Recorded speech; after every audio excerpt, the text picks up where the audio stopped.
Hey guys, tonight, we time travel to the smudged marble floors and moody candlelit corridors of Renaissance Florence, where you, the lowest rung on the very long ladder to art world glory, have the misfortune of being an apprentice in Michelangelo's studio. The year is 1505. The air reeks of linseed oil sweat and something not unlike goat. You sleep on a burlap sack, stuffed with straw, wedged between two crates of broken chisels, and your alarm clock is a bucket of cold water tossed in your face. Because you're late again. Michelangelo's voice booms down the hallway before the sun even crests the rooftops. He wants more gesso now. You scramble up, toes cracked from sleeping barefoot, knees aching, because let's be honest, you haven't had a full night's sleep in weeks. If you're lucky, there's stale bread left over from yesterday. If not, you'll gnaw on the dried fig you hid in your apron pocket 3 days ago.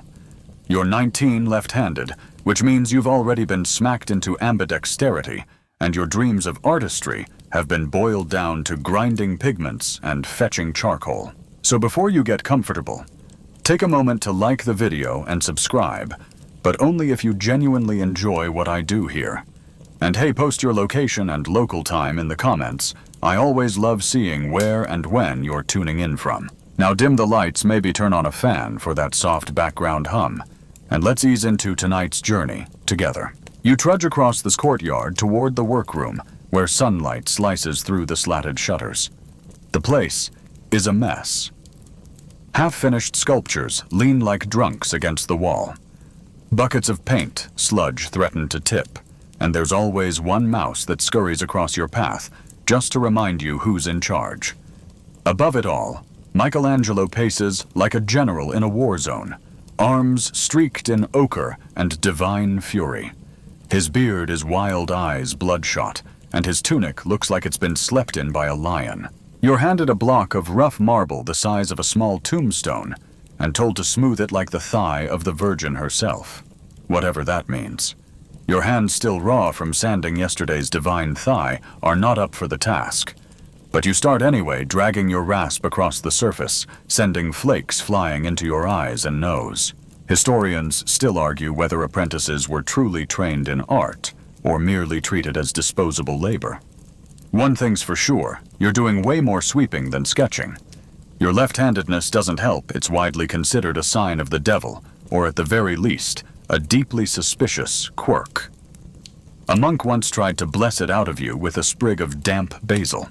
As midday slouches in, you break for what passes as lunch, cold barley porridge, and the company of a dozen other soot-faced apprentices who look just as wrecked as you. One boy named Leone swears he saw Michelangelo cry when a nose cracked off a sculpture last week. You laugh. Sort of. It's the only warmth you'll get all day. And then it's back to work. A senior assistant grabs you to mix pigments for a fresco undercoat.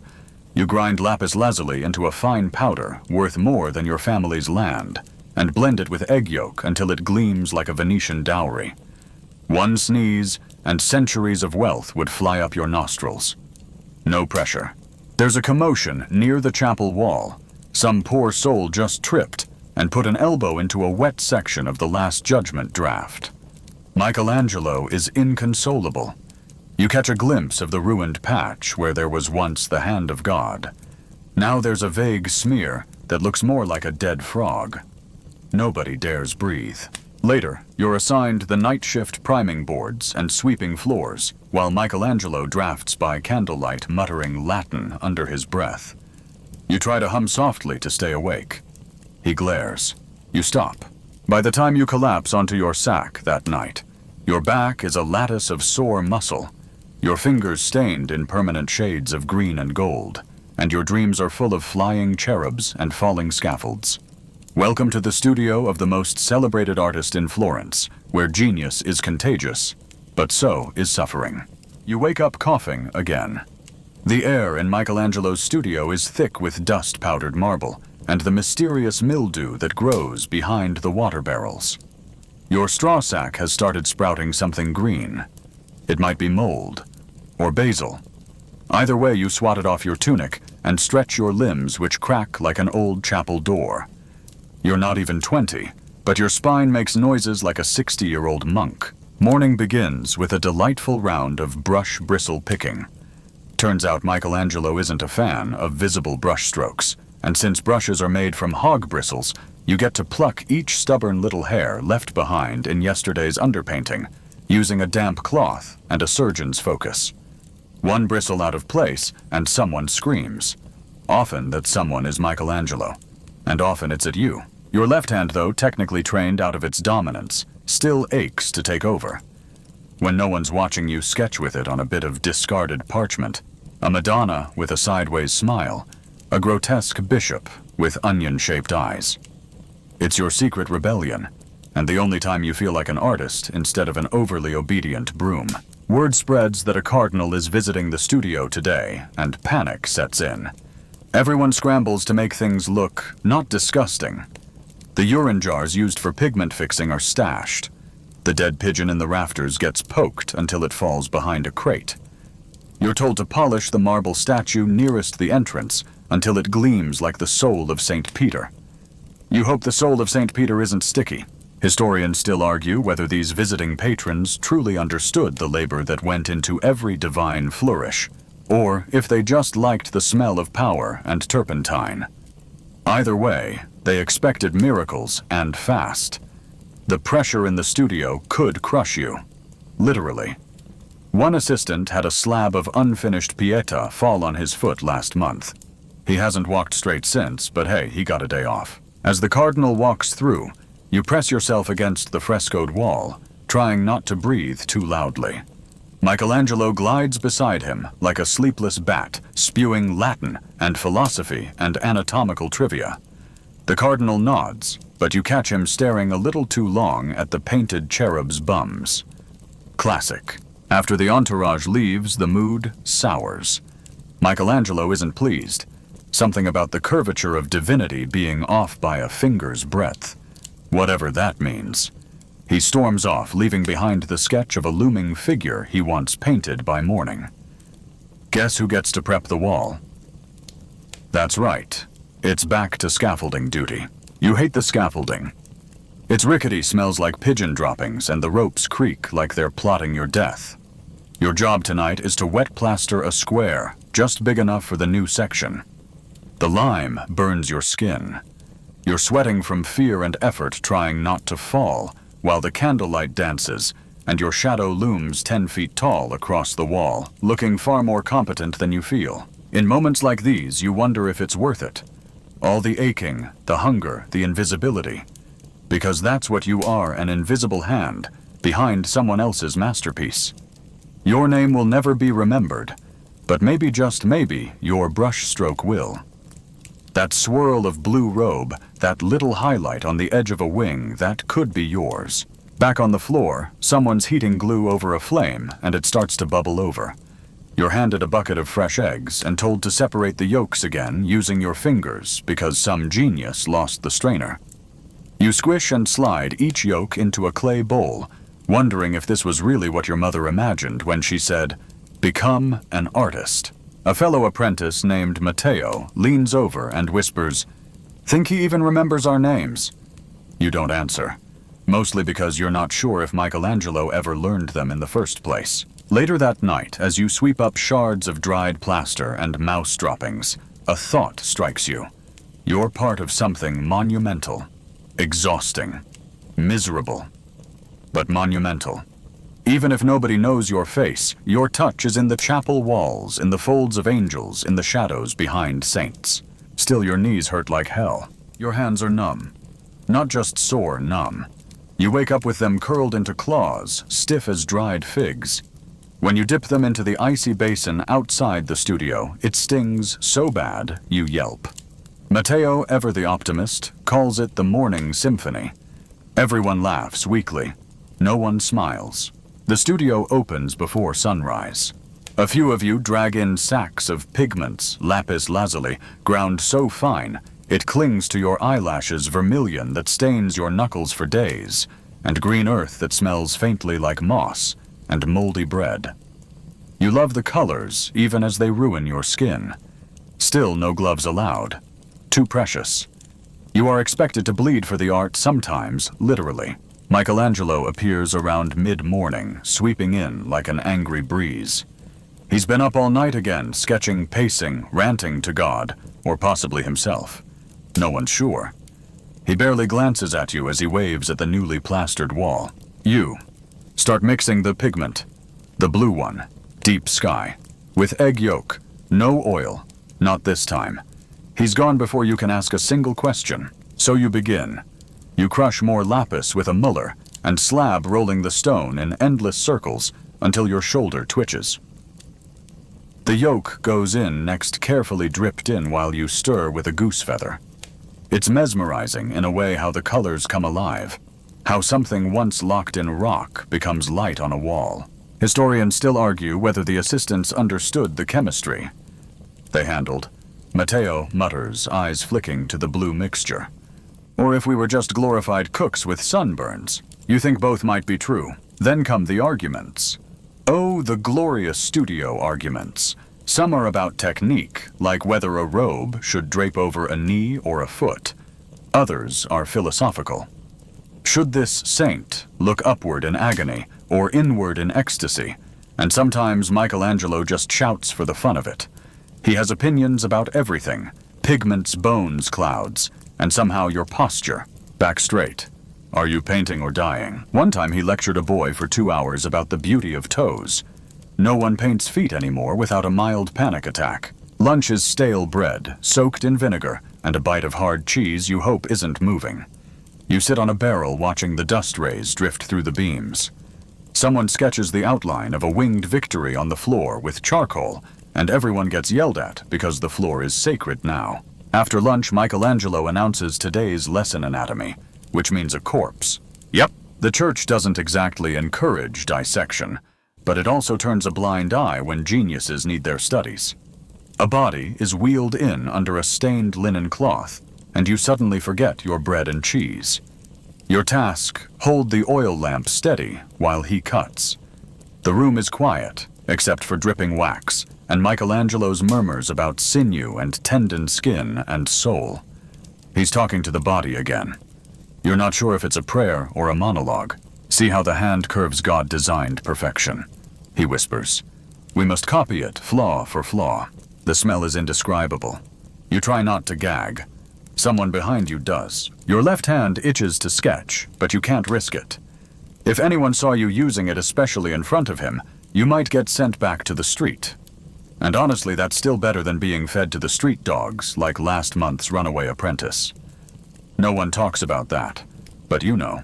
Later, back at the wall, you trace outlines onto fresh plaster with a stylus. The technique is called spolvero, where tiny holes in a drawing allow for powdered charcoal to be dabbed through, leaving a ghostly imprint. You work quickly, afraid the plaster will dry too soon. If it does, it cracks, and cracked saints make angry popes.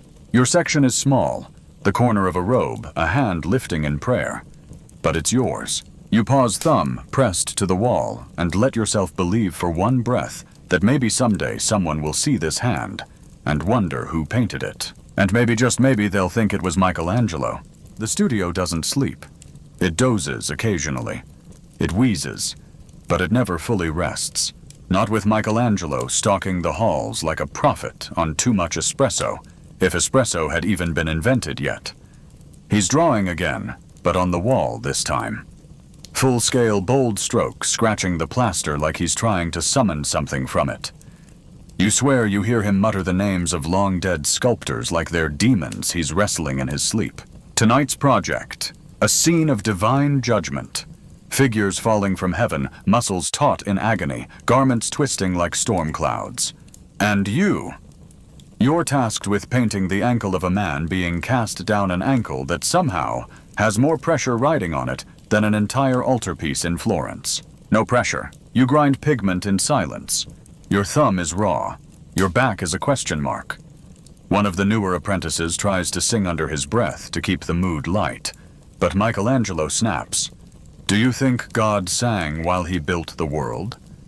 He worked. Historians still argue whether he actually hated music or just hated joy in general. The paint you're using tonight is tempera made with egg yolk vinegar and pigment. It dries fast. Too fast. Which means you're painting with the anxiety of someone trying to eat a popsicle in a heat wave. The brush slips. You curse under your breath, and Matteo slides you a cloth. "Careful," he murmurs. He notices everything. He does. Michelangelo swings by 10 minutes later and stares at your ankle. He doesn't say a word, just stares. Then he walks away. You're not sure if that's worse than yelling. Maybe it is. Later, you're dragged into a side project, a commission from some noble who wants his wife's portrait immortalized in fresco. She's not very beautiful, and she knows it. You're told to soften her jaw, minimize the mole, and make her look less sad. In other words, you're being paid to lie in color. You do it, because eating is nice. The payment, a silver coin and a piece of dried fruit that may or may not be an apricot. You gnaw it like it's treasure. It's during these smaller commissions you notice a strange trend. Michelangelo rarely signs his work, but he also never gives credit to anyone else. So when someone sees your ankle, or Matteo's cherub, or Giovanni's curtain and says, "Oh, what a genius Michelangelo is," well, you nod and smile and keep your mouth shut. Fame rolls downhill here. Recognition is for the name on the contract, not the cracked hands behind it. At night, you sleep in the loft above the studio. Bare boards, one thin blanket. The roof leaks when it rains. You dream of marble cracking, of brush bristles snapping, of faces you painted, looking disappointed. Sometimes you dream in color, and even in your dreams you use your right hand. It's not that you don't trust the left. You do. It's faster, more precise. But the moment someone catches you using it, the illusion shatters. Left-handedness is seen as unnatural, unlucky, even demonic. They call it sinistra, a word that quite literally means sinister. One boy, years ago, was caught painting with his left. Michelangelo tied his hand behind his back for a week. Told him to train the demon out. The boy left soon after. No one saw him again. So you train yourself to be ambidextrous. Right hand for the world, left hand for speed. Sometimes, when no one's watching you, let the left dance across the page and marvel at how much smoother it feels. But it's a dangerous dance. The worst part. The silence. No praise, no thanks, not even a nod, when you've worked from dawn till dusk without mistake. You are a ghost in the studio, laboring to make another man's vision real. And yet, there's a moment when the light slants just right, catching the gold in the fresco and making it gleam like something divine. People stop in their tracks. They weep. They cross themselves. And for just a breath, you think, "I did that." You fade back into the shadows before anyone sees you smile. You wake before sunrise because Michelangelo doesn't believe sleep is sacred. Only sculpture is. And if you think this is just about painting, you're sorely mistaken. Today's lesson is hauling marble. You're barely halfway through a crust of bread when a gruff voice orders you to the quarry cart. Marble blocks aren't romantic. They're not sleek or polished. They're sweaty beasts that bite into your palms and make you question every life choice. You and 3 other apprentices grunt and wobble beneath the weight as you're ordered to deliver them inside for preliminary shaping. One chunk will eventually be carved into a saint's elbow. Another might become part of a foot. Or not. It might just sit there for years, haunting the studio, like a chalky tombstone to forgotten commissions. Historians still argue whether Michelangelo was more sculptor than painter, or simply loathed painting enough to elevate stone out of spite. The studio's tools for marble work are almost barbaric point chisels, tooth chisels, mallets, worn smooth from years of abuse. There's no safety gear, no goggles. One unlucky apprentice once took a shard to the eye. Now he mixes pigments. You tell yourself it's a promotion. You're not even carving yet. That's reserved for the trusted few. Instead, you file polish sweep-up chips. You learn to love the sound of rasp on stone the way white dust coats your skin, until you look like a ghost in linen. If ghosts had terrible posture and chronic neck pain, Michelangelo appears mid-morning, eyes wild as ever. He circles the blocks like a vulture sizing up its prey. Suddenly he shouts, "Not this one," and points at a slab you've just spent 30 minutes moving.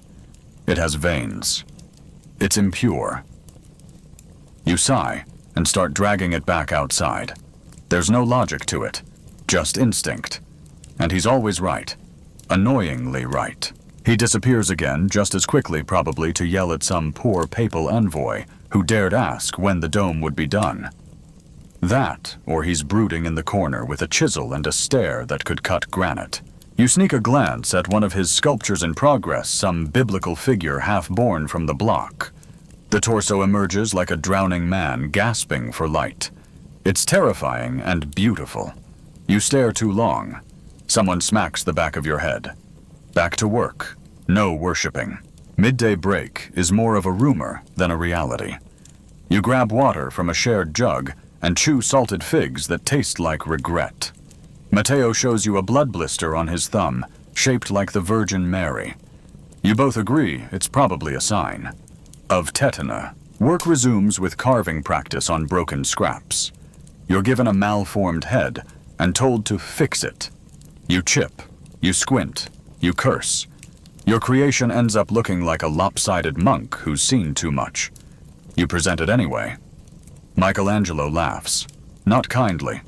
"You've carved shame into marble," he mutters, and walks off. Still, you don't cry. Not because you're brave, but because your body's too dehydrated to waste the moisture. Here's a lesser-known fact. Michelangelo didn't bathe much. Claimed it preserved his divine focus. You try not to stand downwind, but the rest of the studio isn't much better. Hygiene in the Renaissance wasn't top tier. You've seen guys wipe their noses on their sleeves, then immediately touch the communal paint pot. It's why your immune system is now made of steel, or on the verge of complete collapse. And just when you think you might get a moment to sit, you're summoned to help Michelangelo prepare a presentation sketch for the Pope. The big leagues. He starts with sweeping charcoal lines, then barks orders. Make it fly, make the fabric scream, more fear in the eyes. You scribble, erase, redraw.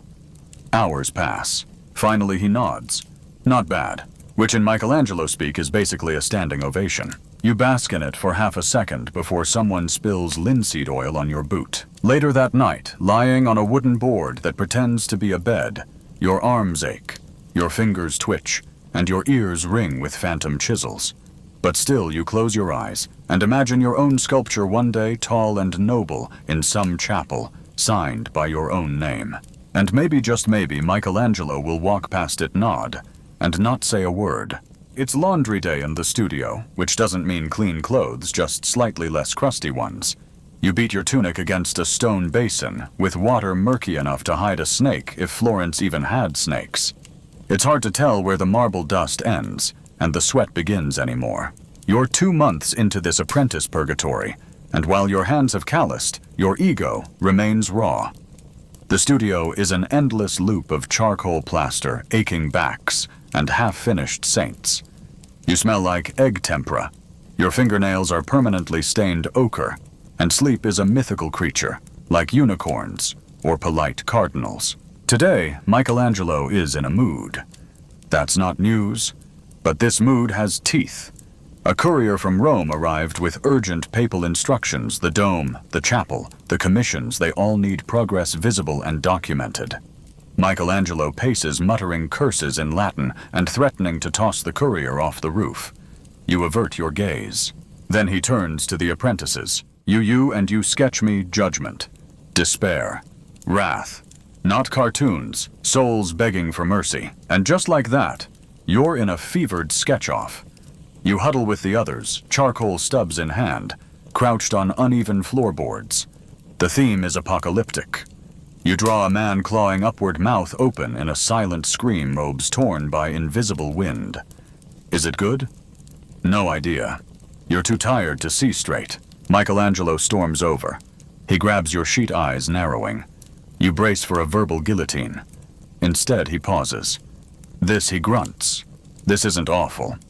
He uses it for reference, and for a moment the sun breaks through the metaphorical plague clouds. Still, the moment is fleeting. Because someone, let's call him Paolo.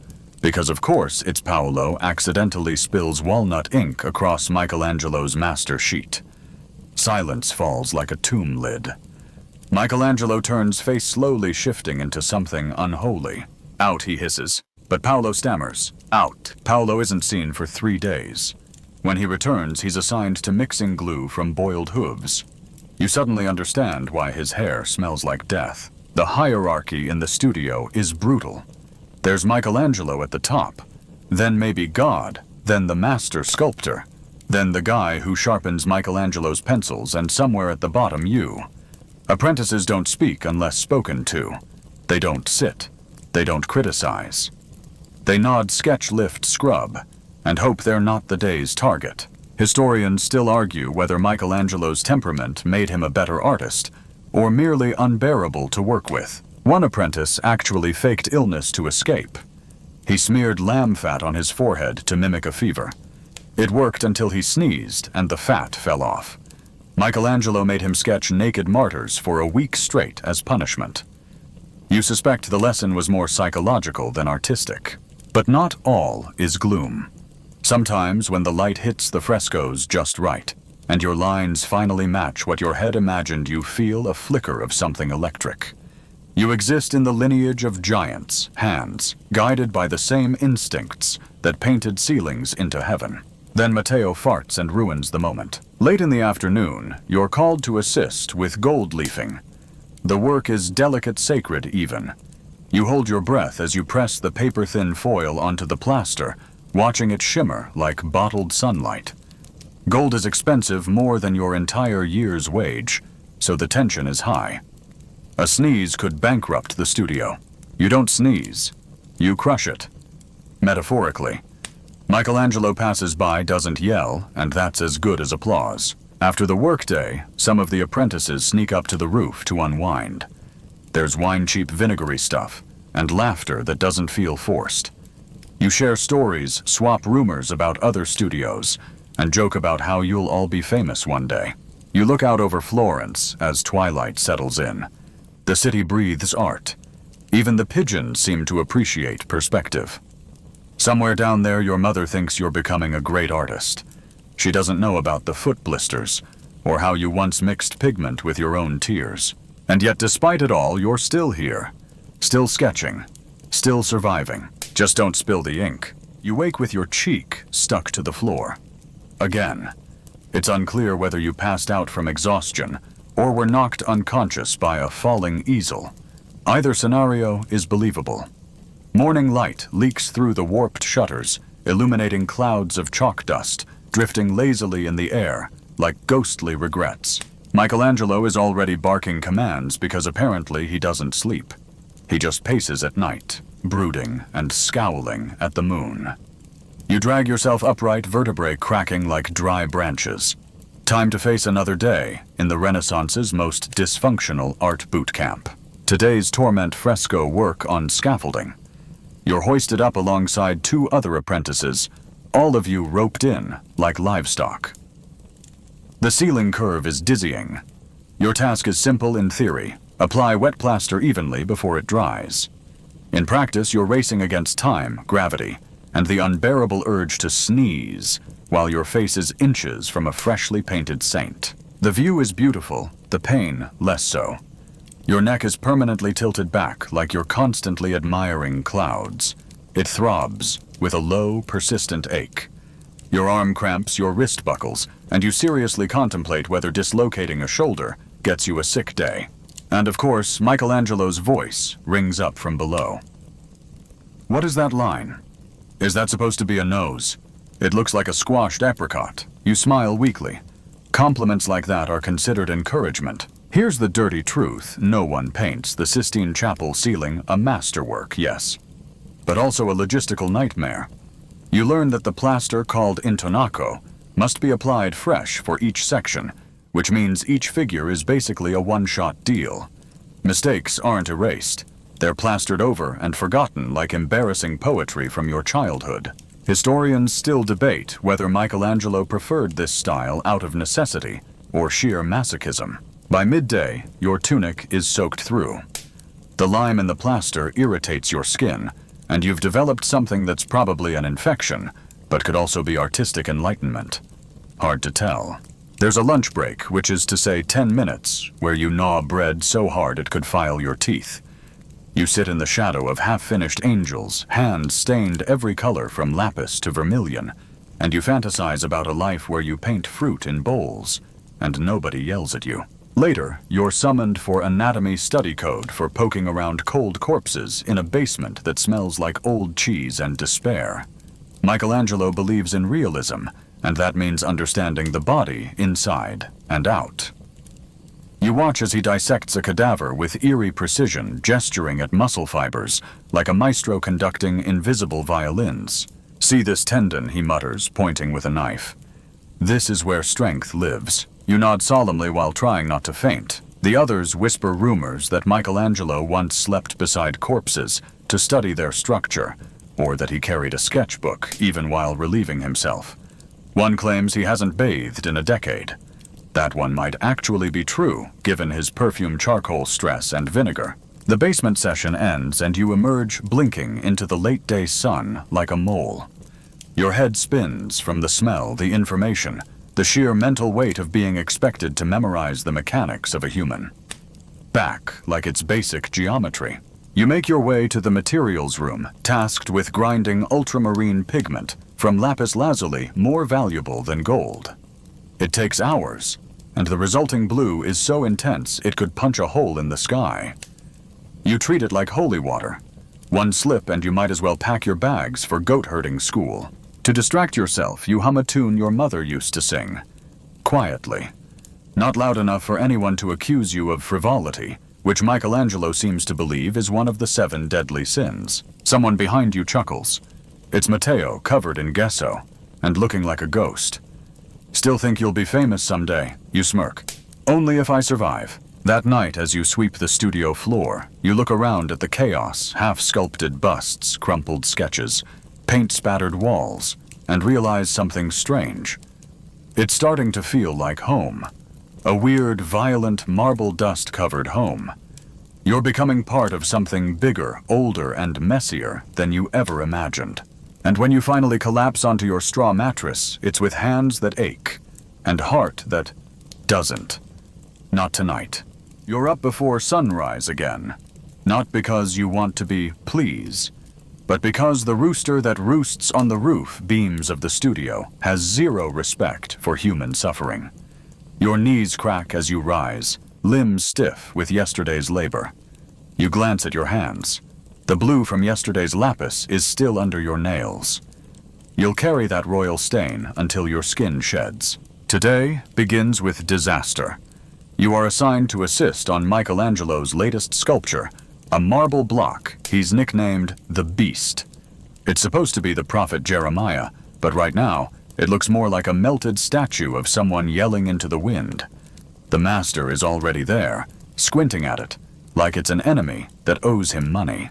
He thrusts a chisel into your palm. "Hold this. Don't breathe. And for heaven's sake, don't flinch. You don't dare ask why. Just plant your feet, brace your body, and pray that your wrist doesn't twitch when he brings down the mallet. The impact rings through your bones. Chisel chips fly. One grazes your cheek, but you keep still. Maybe you are learning. Or maybe you've just gone numb. He doesn't thank you. He just mutters better and moves on. Later, you're tasked with touching up a fresco panel, adding shading to a fold of cloth on a figure 10 feet in the air. Up the ladder you go. By now your fear of heights has mellowed into something like resignation. If you fall at least, you won't have to prep tempera ever again. You reach the top and begin your delicate work brush, trembling with concentration. The cloth must ripple, realistically subtle, but full of movement. Michelangelo's keen eye notices every inconsistency, and he's famous for scraping off entire sections if a single drape looks too theatrical. Historians still argue whether he truly destroyed hundreds of sketches in frustration, or just said so to torment his apprentices. Either way, the atmosphere in the studio is a mix of genius and mild terror. Around you, the other apprentices murmur and mutter, working at easels, sculptures, mixing pots. Someone spills ochre, and everyone winces like it's blood. You glance over to see Matteo muttering prayers over a canvas that refuses to dry properly, while another boy attempts to grind shells into gesso without turning it into soup. The silence is broken by one of Michelangelo's rare and legendary jokes.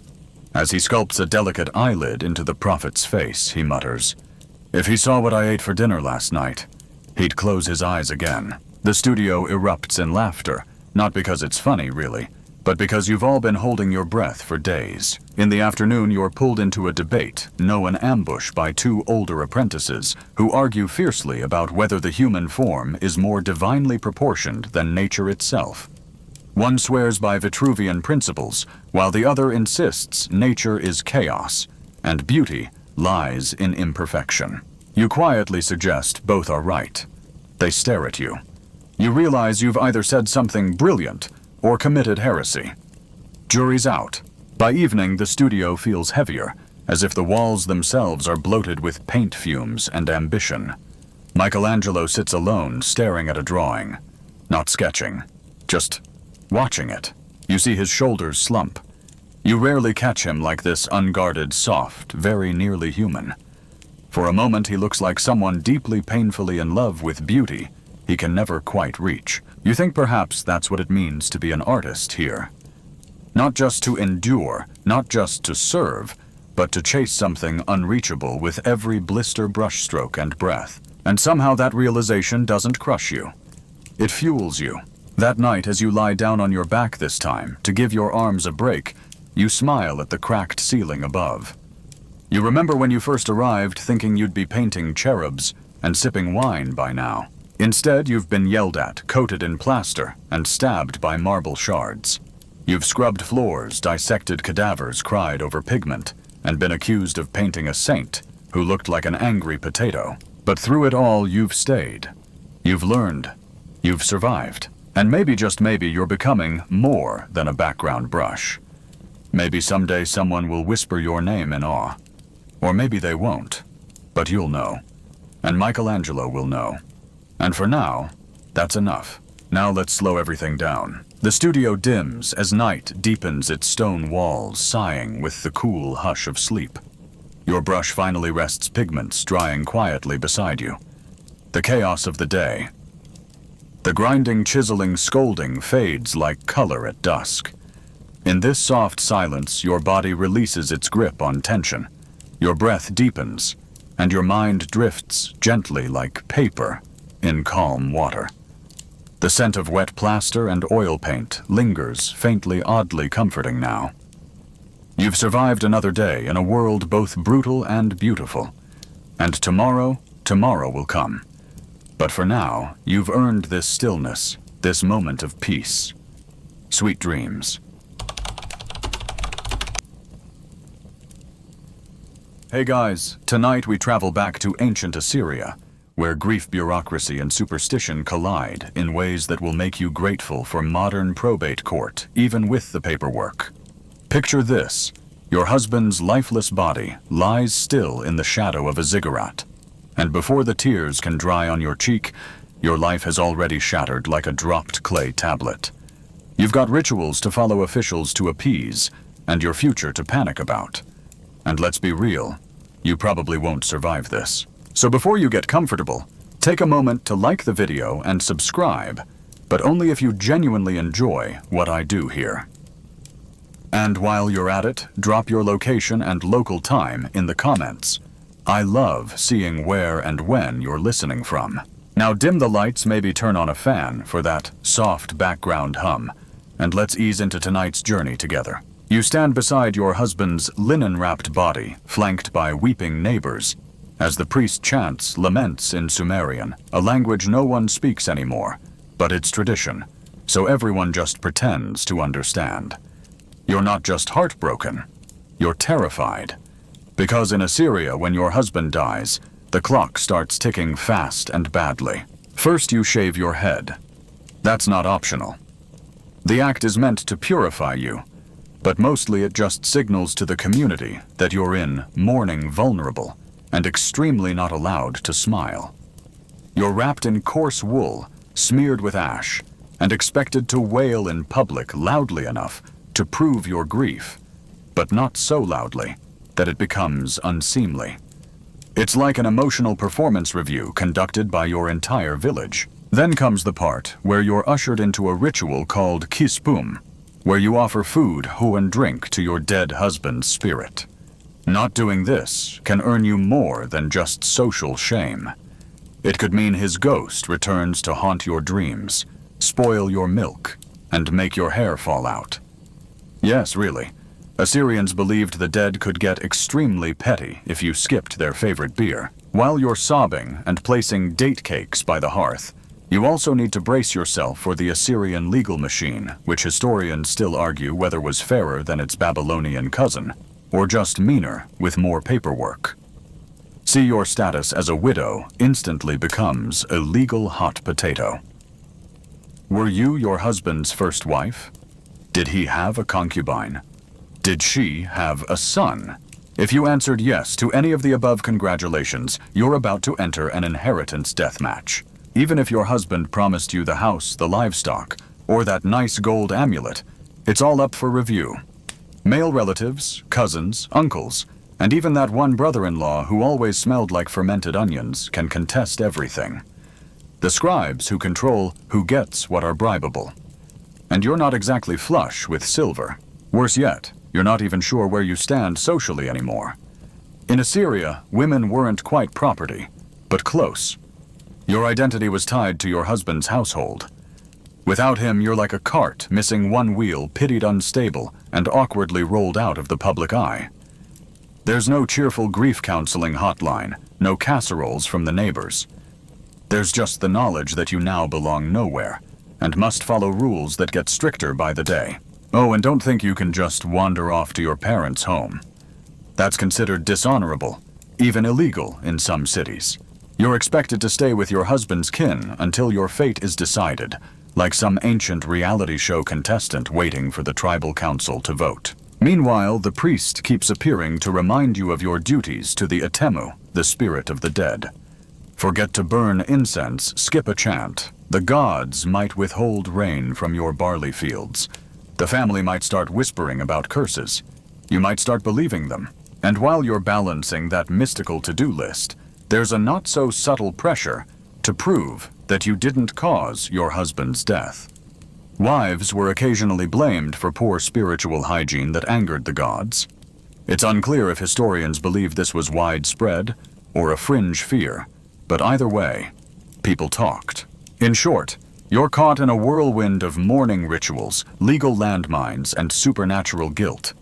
You don't get time to breathe, let alone heal, and that's just day one of widowhood. The mornings are the hardest. You wake not to silence, but to judgmental whispers, and the smell of old incense still clinging to your tunic. The floor beneath your feet feels colder than it did yesterday, and your husband's sandals still sit by the door, though no one will dare move them. Not yet.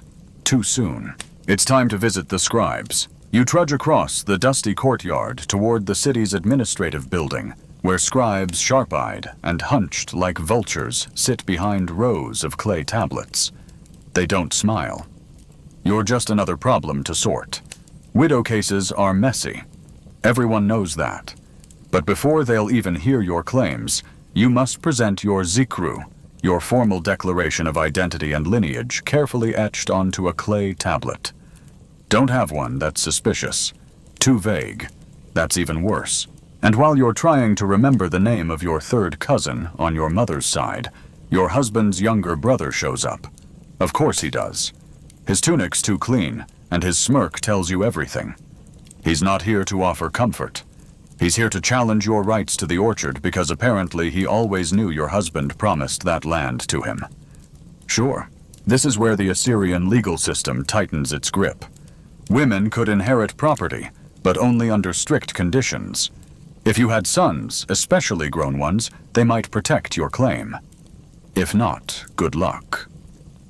Widows without sons were often forced to remarry within the husband's family, usually to the nearest available male, whether you liked him or not. The term for this arrangement was levirate, marriage, And yes, that's the polite way of saying you were effectively handed off like a goatskin jug. Historians still argue whether this was more about protecting women or controlling land. Either way, you're not comforted. You try to explain to the scribe that you deserve to stay in the house your husband built with his own hands. That he told you many times his brother would never touch the orchard because he couldn't even keep a cactus alive. But there's no written will. There's only your word, which means very little. In fact, some cities required 2 male witnesses just to verify a wife's spoken agreement with her husband, romantic right. And then comes the question that makes your stomach twist. Are you menstruating? You blink, unsure if you heard correctly. But the scribe repeats it, deadpan. In Assyrian belief, menstruating women were ritually unclean. If you were on your cycle, your words could be dismissed outright, or your presence barred from sacred spaces, including legal courts. Forget curses or ghosts, nothing scared ancient bureaucrats more than a drop of blood on the wrong day. Outside, the sun burns high, and you wish you could just melt into the stone. You think back to that odd widow from down the lane Tazitu, who wore strange talismans and talked to herself. You used to whisper that she'd gone mad. Now you wonder if she simply broke under the same weight, pressing on you now. That night you return home to a new surprise. A temple representative has left a notice at your door, a summons. Apparently your late husband owed a small debt to the temple of Ashur, and now you are expected to repay it. The debt, a handful of barley and 1 bronze sickle. The punishment for not settling it. Temporary seizure of property. Quirky fact, ancient Assyrian temples weren't just religious centers. They were financial institutions and lords, even courts of arbitration. So when you imagine a priest, don't think gentle monk. Think accountant in ceremonial robes and slightly less forgiving. You're exhausted. Every breath feels like a negotiation. And there's no one you can trust. Not really. Your husband's family eyes your every move. The servants who once served you tea now hesitate to meet your gaze. You're a liability, but you're also angry.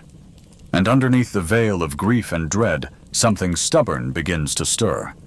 Because if this system is going to crush you, maybe, just maybe you can learn how to push back.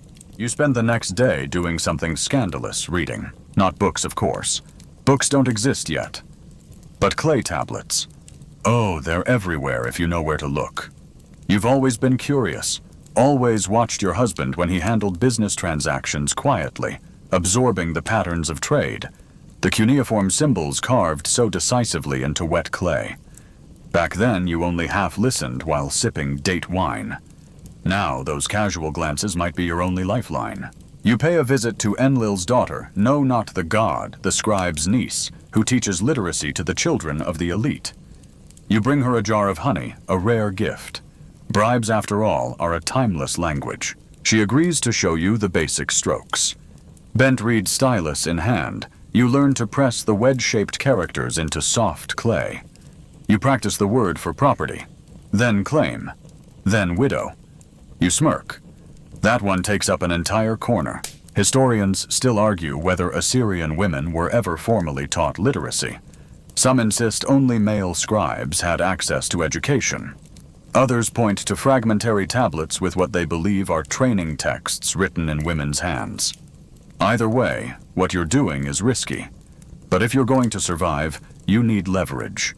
And in Assyria, words carved in clay last longer than memory love or even bloodlines. Midway through your lesson, a merchant's wife storms in, furious, red-faced shouting about a lost dowry.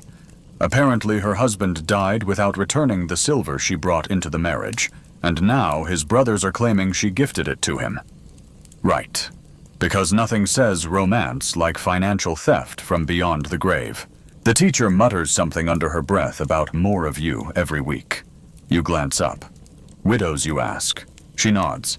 And none of you know the rules. She's not wrong. The legal system is a web of customs, religious mandates, and family power plays. You need to learn fast. So you spend the next few days gathering scraps of knowledge the way other women gather herbs. You memorize the terms for assets for livestock, for contested land. You learn the difference between a Mushkenu free citizen and a Wardu slave. Because if anyone accuses you of behaving beneath your station, you need to respond with precision. One morning at the market, you overhear a fish seller whispering about the temple of Ishtar taking in widows. They clean the idols and sweep the steps, she says. Better than starving. You wonder. Some temples did indeed offer sanctuary for certain women, especially those without male guardians. But it wasn't charity.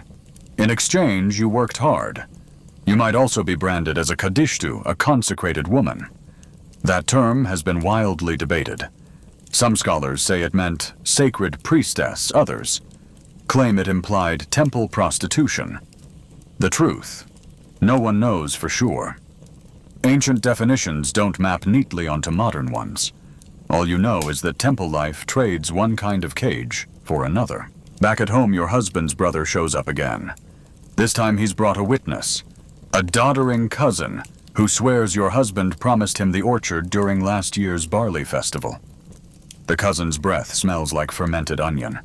You resist the urge to scream. Instead, you hand him a tablet. Not a gift, a statement.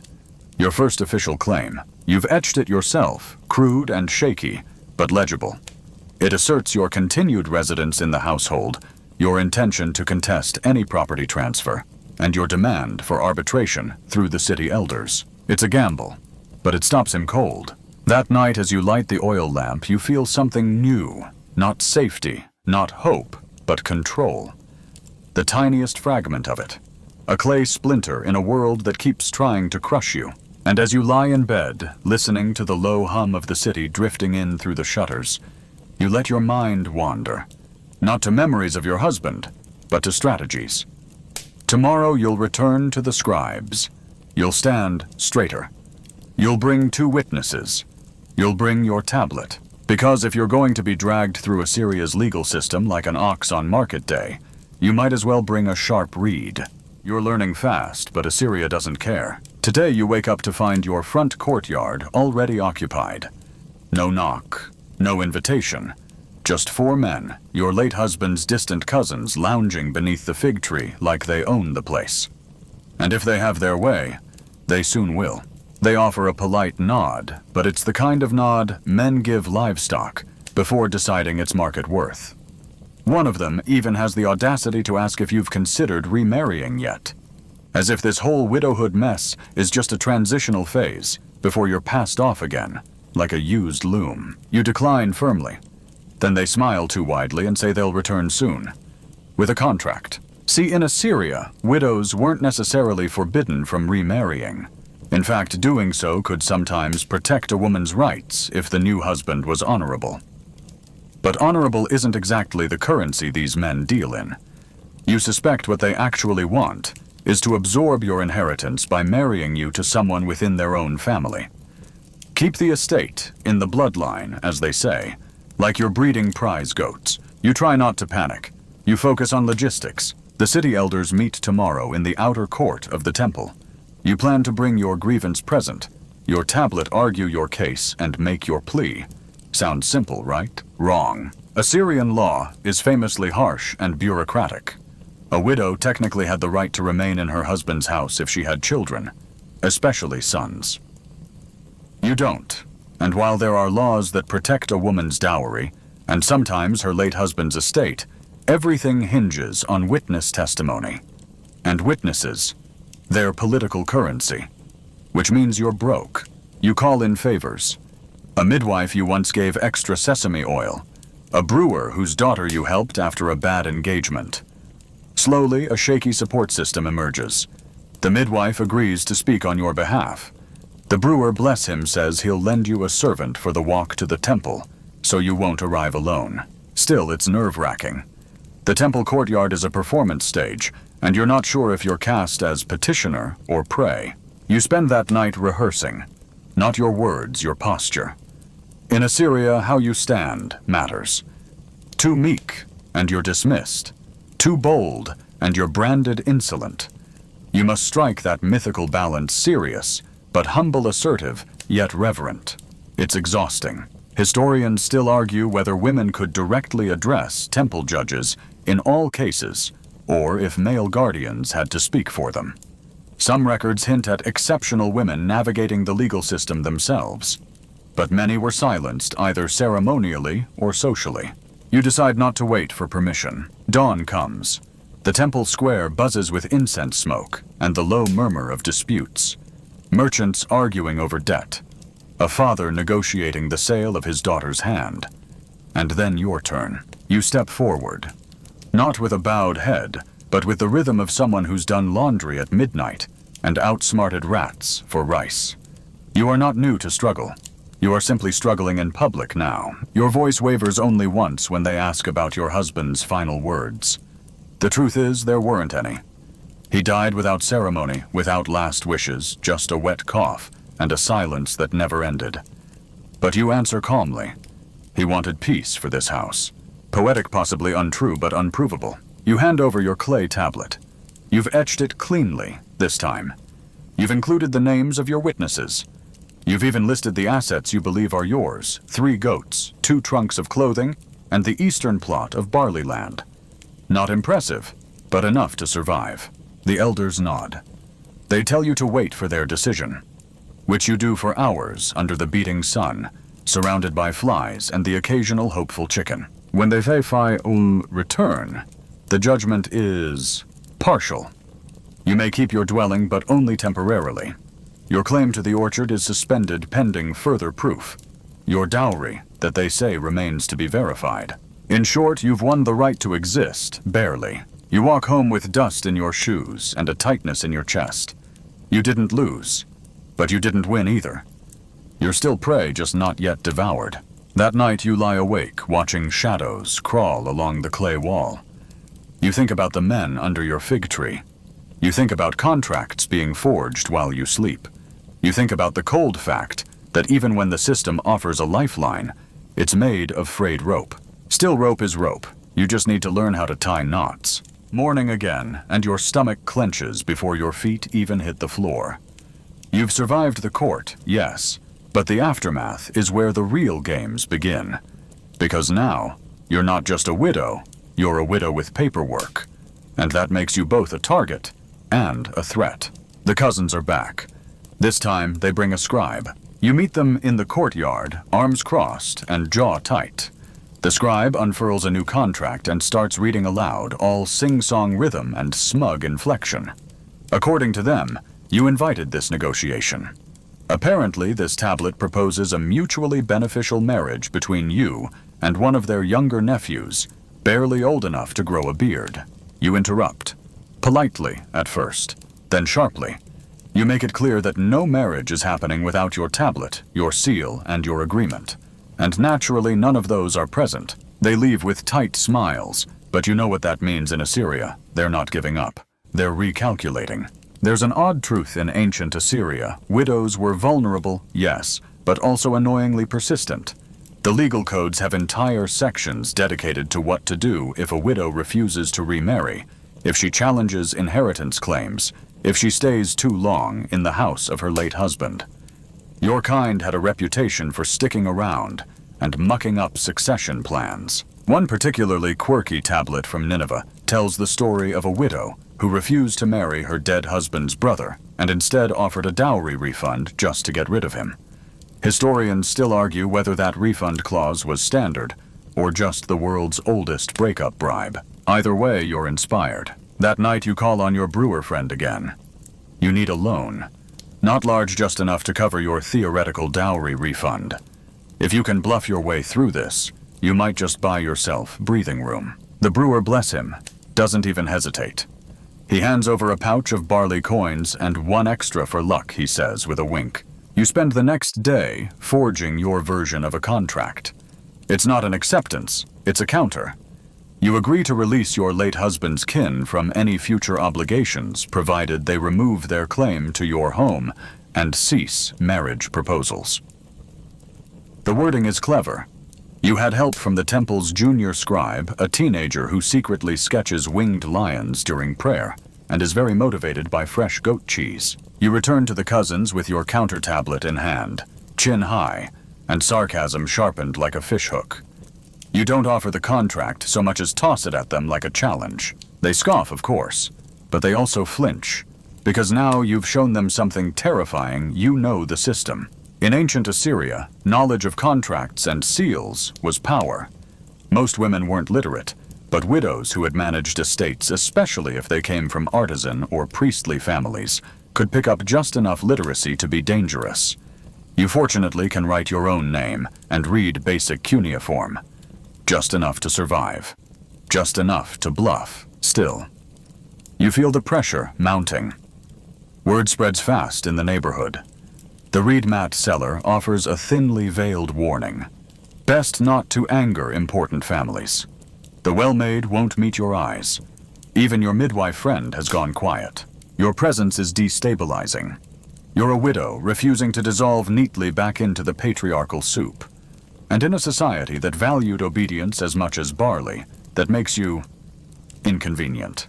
But there's one ally left, your sister-in-law. She's much younger, married to one of the cousins, and rarely allowed outside without permission. But she visits under the pretense of delivering herbs, and stays just long enough to whisper something interesting. Apparently, not everyone in the cousin clan agrees on what to do with you. Some think you're more trouble than your estate is worth. One even suggested letting you leave with your dowry just to end the drama. You feel a spark of hope. If you keep pressing, keep surviving, maybe you'll get to negotiate your own ending. You offer incense to Ishtar that night. Not for protection, not even for victory, just for endurance. Because surviving widowhood in ancient Assyria isn't about triumph, it's about lasting longer than the vultures circling above. It's about carving space in a system that closes ranks the moment you show independence. It's about playing the game so well they eventually forget who wrote the rules. You can almost feel it. Things are shifting. The cousins stop visiting. Not out of defeat, you suspect, but because they're regrouping. And you finally have a few days without dodging proposals or rewriting contracts. It feels eerie, like the hush before a sandstorm. But you don't relax. Because this is when they try subtler tactics. Not brute force marriage offers, no. Now it's the slow erosion. First comes a sudden hike in your market stall's fees. Then the temple priest conveniently forgets your prayer offering for your late husband, which had always been dutifully recited every third day. The final blow. Your bread ration from the communal oven mysteriously shrinks. These aren't coincidences. They're reminders. In ancient Assyria, the power web was sticky and vast. Widows who resisted family pressure often found themselves quietly nudged out of the social economy. Without a male guardian, even one with bad breath and a gambling problem, your rights were technically protected, but only if you could enforce them. And enforcement required friends. You realize that the alliances you've built aren't enough.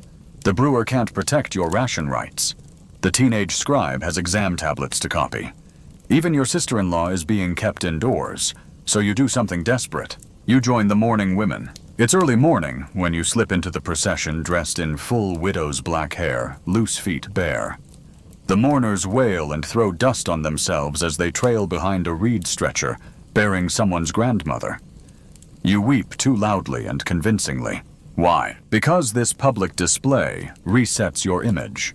You're no longer a disruptive estate-holding female. You're a grieving widow, humble, sorrowful, poor in spirit. A known strategy, actually mourning performances in Assyria, often served double duty as political theater. The louder you wailed, the more sympathetic your neighbors became. And sympathy, you're learning, is currency. You follow the mourners to the temple gates, where the corpse is handed over for proper rites. And there, you spot your opportunity. The high priest's steward. He's old, meticulous, and most importantly, terrified of administrative chaos. You pull him aside and offer him a deal. You'll donate your small garden plot to the temple in exchange for official recognition as a protected widow under the temple's domain. This label, while largely ceremonial, means that any further harassment would technically be considered offense against temple property. It's a legal stretch, a bold one. But Assyrian law was nothing if not creative when tablets started flying. He hesitates, but agrees. Mostly because you promise him 3 jars of date wine and a quiet funeral prayer for his own mother. It works. A few days later, a cuneiform notice appears on your door, stamped with the temple's seal. It declares your home under temple protection and lists your name spelled wrong but close enough. Suddenly, the cousins stop circling. The market stall fee drops again. The temple priest smiles at you, as if he hadn't ghosted you last week. You've bought yourself more than peace. You've bought legitimacy. Still, you know this isn't forever. Temple protections are like baked clay, solid at first, but prone to cracking under pressure. And your clay, it's starting to show stress lines. Your roof needs patching. The goat's milk is souring too fast, and your sandals don't even get started on the state of those sandals. But there's one final thread to pull. Your husband's old friend, a caravan trader, returns from the north. He visits your stall casually like he's just here for figs. You slip him a wax tablet when no one's looking. It's a request help you leave. Caravan escape wasn't unheard of in ancient Assyria. Women fleeing abusive families or unjust contracts sometimes joined trade routes under assumed roles, servants, midwives, even singers. Historians still argue whether these cases were rare exceptions or quiet forms of resistance baked into the social cracks. You're hoping to be one of those cracks. The trader nods ever so slightly and mutters something about dates being in season up in Guzana. That night you pack light. One tunic, a pouch of barley coins, a carved bead from your mother. And your husband's seal. Because even now, even on the brink of escape, you know your identity is still bound to his name. Just before dawn, you slip out through the side alley. And for the first time in months, no one stops you. The desert air bites differently when you're traveling under someone else's name. You ride low on the donkey's back, veiled and silent, pretending to be a servant. A merchant's wife, the caravan master, tells the guards at the outpost. No one asks for proof. It helps that you look too tired to argue. By midday, the sun glows like molten copper overhead. The heat curls off the sand in thick waves, turning everything around you into a soft blur. Still, you stay alert. One wrong question from a passing trader, one offhand comment about temple seals or widows' rights, and you're back in Nineveh faster than you can say, property dispute. It's strange being untethered. You've lived your entire life inside layers. Daughter of so-and-so, wife of so-and-so, keeper of the storeroom, manager of the oil jugs. Now you're none of those things. Now you're a moving shadow. It feels like freedom. It feels like exile. The caravan winds its way north through the dry plains toward Guzana, stopping at way stations carved out near old riverbeds. You sleep near the pack animals, half listening to the merchants argue over copper weights and dried lentils. Someone plays a stringed instrument made from a tortoise shell. Someone else snores like thunder. It's weirdly comforting. One night you help a girl calm her colicky baby with a paste made from cumin and pounded figs. Word spreads. The next morning, an older woman hands you a dried goat skin and says, "You're good with pain. You should try the midwife circle in Guzana." You tuck the advice away. Women's work, after all, was a kind of passport in ancient Assyria, useful, portable, and mostly invisible to male authority. Historians still debate whether this made women more vulnerable or quietly more powerful in mobile contexts. You're starting to see how both might be true. By the time you reach Guzana, your clothes are stiff with dust, and your arms ache from holding on to the donkey's packs.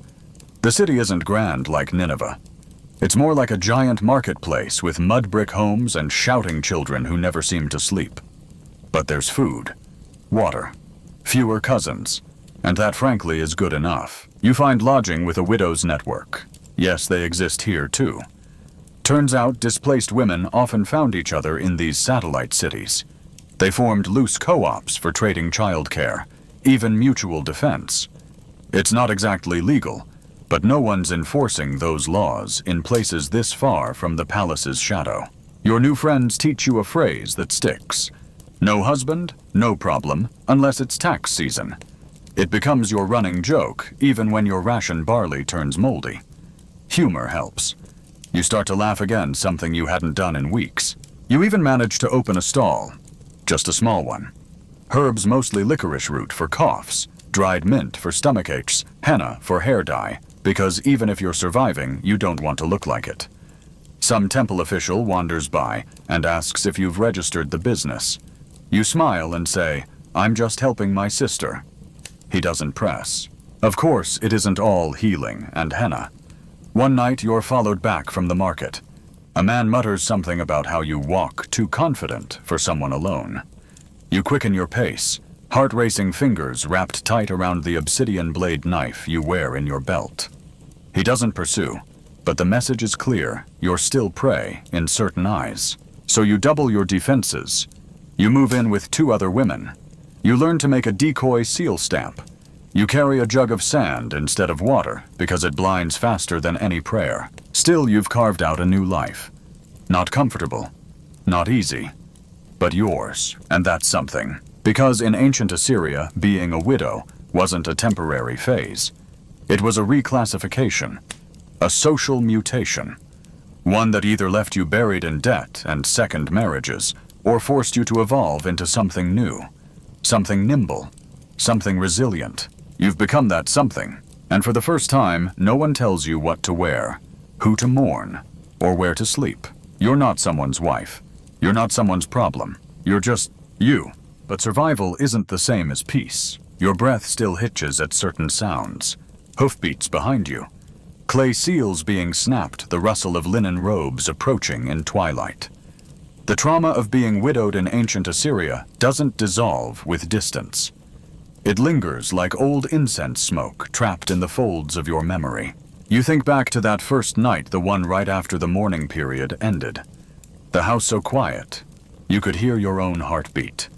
The empty mat, the cold clay of his seal now useless.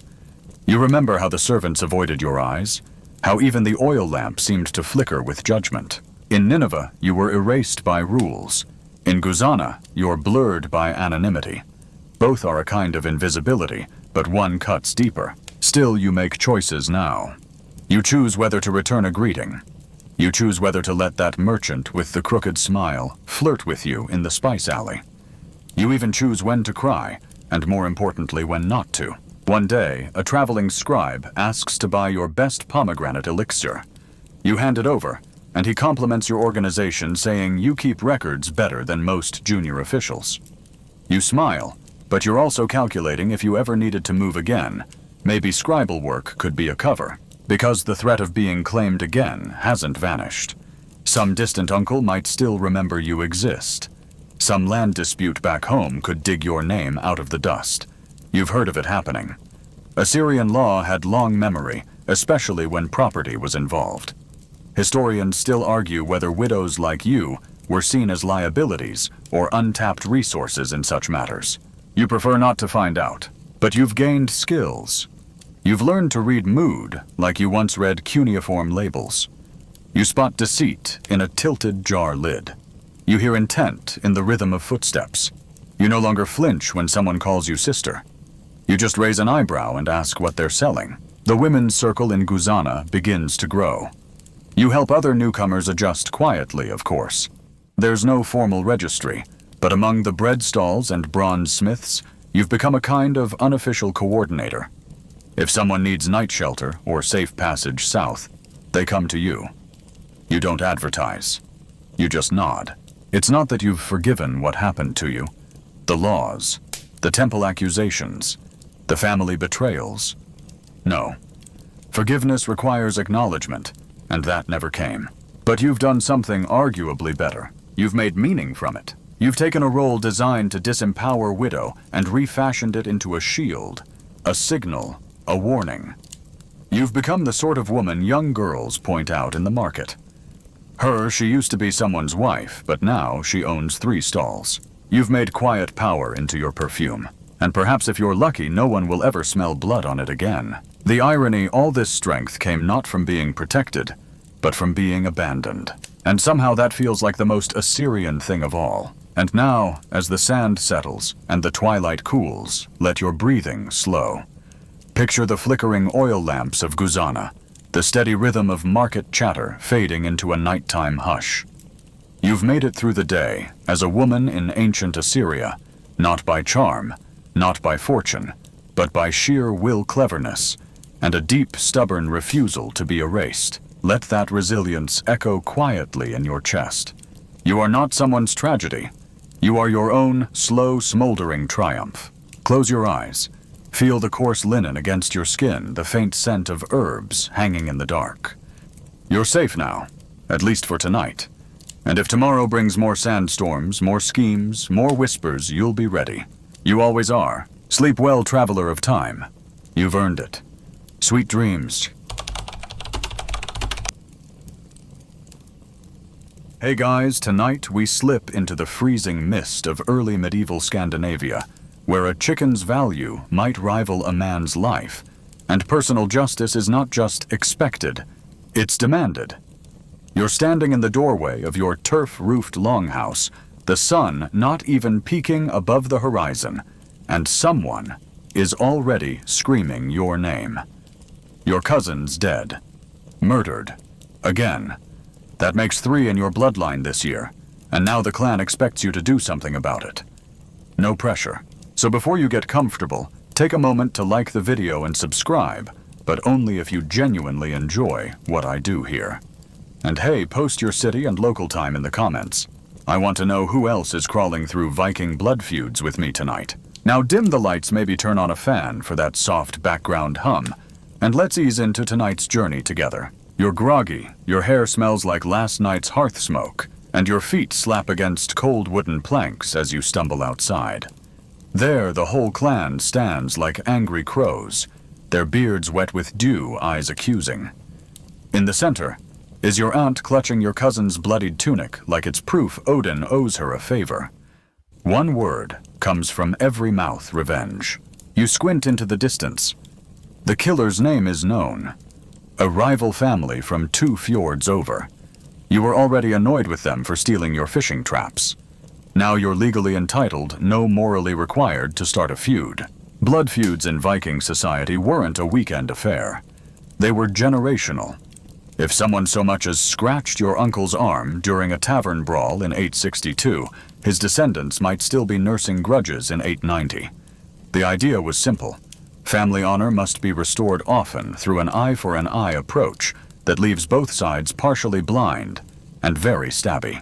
You want to run, or vomit, or both. But your mother's already whispering to your older brother, and your younger cousin is sharpening a knife while holding a goose for some reason.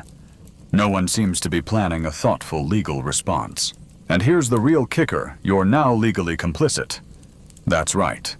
Viking law held families jointly responsible for revenge or compensation. If you don't act, it's your name on the shame pole next, literally. Some families carved cowardly relatives into sagas with names like Leif the Limp-Spined. Your first thought? Maybe you can just pay them off. It's called wergeld, a man price, a set value for a human life depending on the victim's gender, social class, and whether they still had all their teeth. But even that's risky. Offer too little, and they'll take it as an insult. Offer too much, and your own family will call you weak. Offer nothing. Well, sharpen your axe, buddy. As you shuffle back into the longhouse, your brain foggy and your bladder quietly panicking, someone slaps a spear into your hand. Not for a fight. No, it's ceremonial. You'll be carrying it as you walk to the neighboring village to announce the feud. That's right, there are rules to this blood-soaked chaos. You can't just stab someone in the knees and call it a day. Historians still argue whether these blood feuds were truly about justice or more of a medieval reality TV drama. Every action, every insult, every overcooked herring observed and remembered by a highly judgmental society with excellent memory for gossip. Back outside, the rest of the clan is divvying up chores. Someone's got to spread the news. Someone else has to fetch the good ale for the morning, and your sister is already composing the revenge poem. You're pretty sure it includes the phrase, bones like driftwood, which feels excessive. Then come the questions you hadn't even considered. Who's in the rival family? Do they have more warriors than you? Do they have a better skald? That one matters more than you'd think. More on that later. Is the thing your local Viking court going to back your claim or shrug? and suggest you be less murderable next time. Your cousin's dog follows you around all morning, whining like it knows you're about to mess things up. And you probably will. Because unlike the sagas, there's no heroic background music playing. Just the sound of wind scraping through sod walls and the faint splash of water from the fjord. By midday, someone's dug up the old feud log. Yes, an actual carved log. Turns out your family's been at odds with the killer's kin since some great something poisoned a mead barrel. This death is just the latest chapter in a generational headache that stretches back over 50 years. Fun. You sit at the edge of the village, staring at the mountains. You feel small cold and mostly terrified. And there's a real chance that your next move might doom your entire family, or finally earn you a verse in someone's saga. So, what'll it be? You choose the spear. Not because you feel brave. Definitely not that. But because not taking it would make things worse. Holding the feud spear marks you as the official claimant, the one who will deliver your family's formal grievance. It's a big deal, and it means that if things go badly, your name will be the one cursed in the other family's burial chants. Your stomach churns as you walk the long path out of your village. The spear's tip glints in the sunlight, and every now and then a raven lets out a harsh croak above your head. Great omen, that. Your cousin Bjorn, who's joining you, says it's a sign of Odin's approval. But considering Bjorn once mistook a goat for a troll, you're not comforted. The rules say you have to travel unarmed, aside from the ceremonial spear, so you're exposed, vulnerable, and highly aware of how crunchy your ankles sound on gravel. You've got to reach the Thingstead before sundown and make your case that your cousin's death was unlawful, that your family demands reparation, and that you've followed every step of the feud code so far. This isn't just for show. Viking societies were obsessed with lawful process, even when that process involved blood. The Thing, your regional assembly, served as both parliament and court, with free men casting votes on disputes, trade deals, and of course, blood feuds. They met in open air, usually on a hilltop, sometimes by a sacred grove. The whole thing smelled of pine needles, fish oil, and intense passive aggression. When you finally arrive, the Thing is already in session. Dozens of men lounge on stones, chewing dried reindeer, and gossiping like it's market day. One man plays with a knife, idly stabbing it between his fingers. Another gnaws on a bone in a way that suggests he's already imagining it's yours. You're called to speak, and suddenly every word you've rehearsed melts out of your brain like snow on a forge. You clear your throat. The wind picks up. It smells faintly of seaweed and wet wool. My cousin, you begin, was killed by Olaf Ketilsson without cause or challenge. He was unarmed. He was chopping wood, and he owed no debt. Some grumble, others nod. A few squint at you like they're mentally calculating the value of your family's livestock. Then Olaf's brother stands. Your cousin insulted our kin at the midsummer feast, he growls. He said our mead tasted like bog water and called my sister a he pauses, glancing at the elders, half troll. You wince. That sounds like your cousin, honestly. Still, the Thing listens. There's protocol. A man's honor doesn't dissolve over bad mead reviews. But this is where things get murky. Historians still argue whether Viking legal culture was truly about fairness, or more of a way to regulate violence, so the whole peninsula didn't burn itself down every spring. You're told to sit. A vote will be held in 3 days. Until then, you and your rival clan are expected to remain peaceful. Expected, of course, meaning you better not get caught. That evening, you and Bjorn camp on the road, sharing stale bread and nervous silence. Your fire is small, no point in advertising your location, and every crack of a twig sounds like the beginning of an ambush. The spear lies beside you, inert but symbolic, and it feels more like a curse than a weapon. Here's a weird detail no one tells you about Viking feuds. There was often an official grievance poem performed, usually by a skald, the community bard who'd recite your family's version of events like it was the Norse version of a viral video. If your skald was good, you might win sympathy. If he was bad, well, you might as well dig your own shallow fjord grave. Back home, your skald is probably already drafting something dramatic. You just hope he skips the part where your cousin once got stuck in a rabbit snare for 6 hours. Not very legendary. On the second night, things shift. A messenger from Olaf's family appears with an offer, Wergeld. They're proposing a settlement. A herd of sheep, 3 fine cloaks, and silver coins enough to buy peace. Bjorn is tempted. He mumbles something about your cousin not being that useful anyway. You glare at him, but secretly, you get it. Peace sounds nice. Sheep are soft. Silver spends well. But you also know your aunt will never accept that price. Not unless Olaf kneels in public, weeps, and possibly loses a finger. You roll the decision around in your mind like a stone in your boot.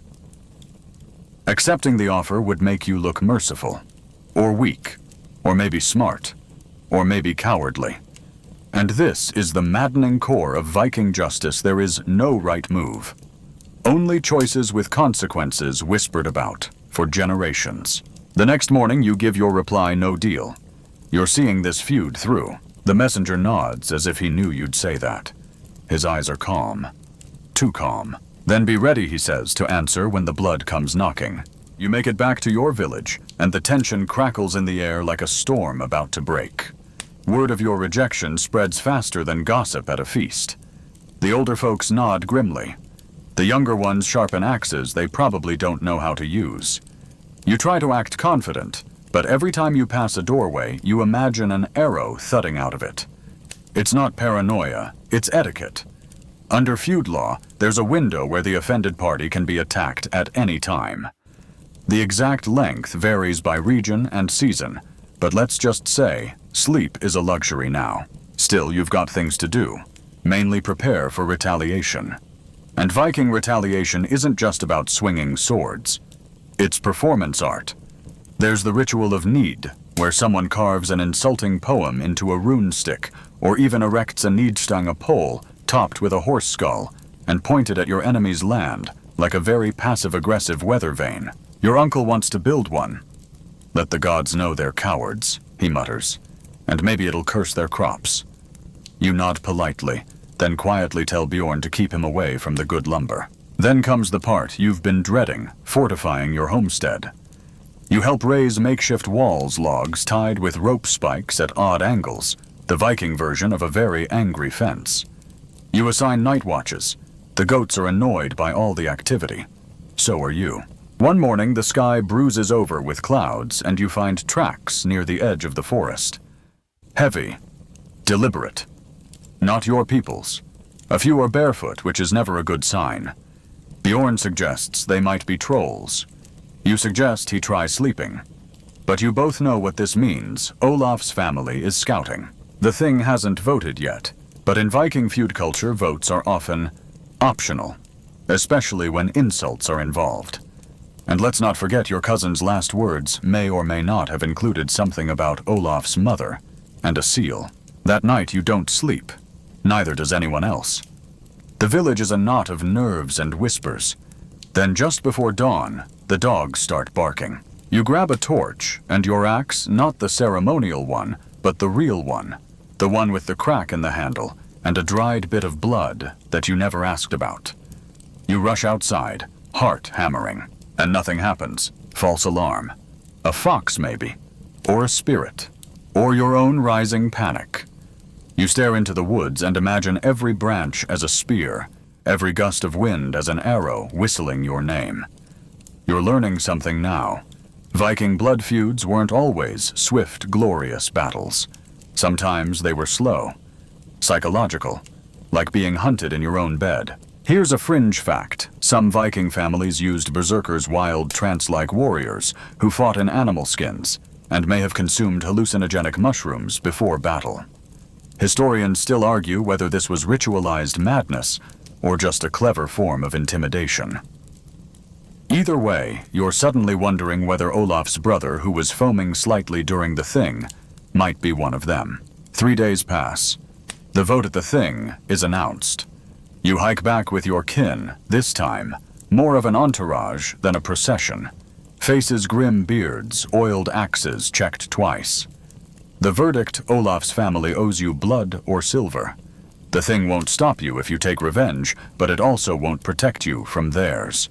Essentially, you've just been given legal permission to start a mutually destructive spiral. Congrats, but there's a twist. Someone in Olaf's clan is dead. It happened the night of the false alarm. A scout didn't return. Later, someone found blood on pine needles. Your uncle swears it wasn't your people, but he also looked suspiciously pleased when he said it. This changes things. You're now in violation, potentially, of the peace window. Technically, this could make you the offender. It all depends on who tells the better story at the next thing. And you just know Olaf's Skald is already writing something involving noble scouts and weeping widows. You feel like a pawn on a chessboard made of driftwood and bones. The next day, you receive a gift. Well, gift is generous. It's a sheep carcass left at the village border, throat-slit eyes gouged and fur painted red with crushed berries. It's not subtle. Bjorn calls it a little theatrical, but you're not laughing. This is Olaf's way of saying we're coming. You're tired. You're angry. You miss peace, boring peace, the kind where your biggest worry is if someone steals your firewood or flirts with your goat. And yet somewhere deep inside, you feel something stir, a strange thrill. You're part of a story now, a saga. Your name will be remembered if not for wisdom, then at least for stubbornness. Just try not to be remembered in a dirge. Dawn breaks cold and dim. Your breath fogs in the air as you tighten the straps on your boots and wipe condensation from your blade. Every noise feels personal. Every creak of the frost-crusted wooden planks. Every whisper of wind through pine. You can feel it in your bones. This is the day. Something happens. And you're right. A horn wails in the distance. Not one of yours. Then another closer this time. It's not a full charge, not yet. It's a signal. Olaf's people are near, maybe surrounding the village, maybe waiting for nightfall. Or worse, maybe baiting you to come out. You gather your small band of fighters. Half are your relatives. The other half just really hate Olaf. You post lookouts, you reinforce the gates, and for good measure your uncle blesses the fence with a generous pour of mead and muttered threats to Thor. And now the waiting begins again. You huddle near the longhouse fire, pacing between bites of smoked fish and half sentences of plans. If they go for the eastern trail, we could flank through the marsh. But no one moves. Not yet. Because Viking feud warfare isn't always charging and pillaging, it's chess in the snow. Bluffing, baiting, misdirection.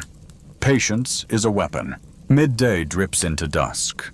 Still no attack. Bjorn starts betting whether Olaf's lot froze in their boots. Someone jokes about sending a goat out with a note. Come on already.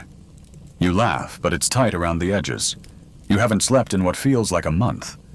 You catch yourself staring into the fire too long, wondering what your funeral pyre might smell like. Hopefully not fish. Then it happens. A scout stumbles in, bleeding from the arm eyes wild. They took the north trail, burned the outpost. Jorund's gone. Your stomach drops. Jorund wasn't just a scout, he was your friend. He had a dog named Turnip and made terrible bread, and now he's part of the blood price. You want to scream to rally your men to ride out and do something heroic and ill-advised. But you don't, because here's the ugly truth under Viking feud law. There is no clean revenge. It's not a duel. It's a spiral. You kill one, they kill two. They burn your barn, you poison their well. One misstep, and you've doomed your entire family line to decades of sleepless nights and sudden ambushes. So you do the unthinkable. You suggest sending a message, a peace token. A weregild offers silver in exchange for blood. It's not cowardice, it's calculus. You need time to think, to regroup, to maybe not die this week. Bjorn balks. Your uncle calls you soft, but your mother, who lost 2 brothers to feuds before you were born, just nods.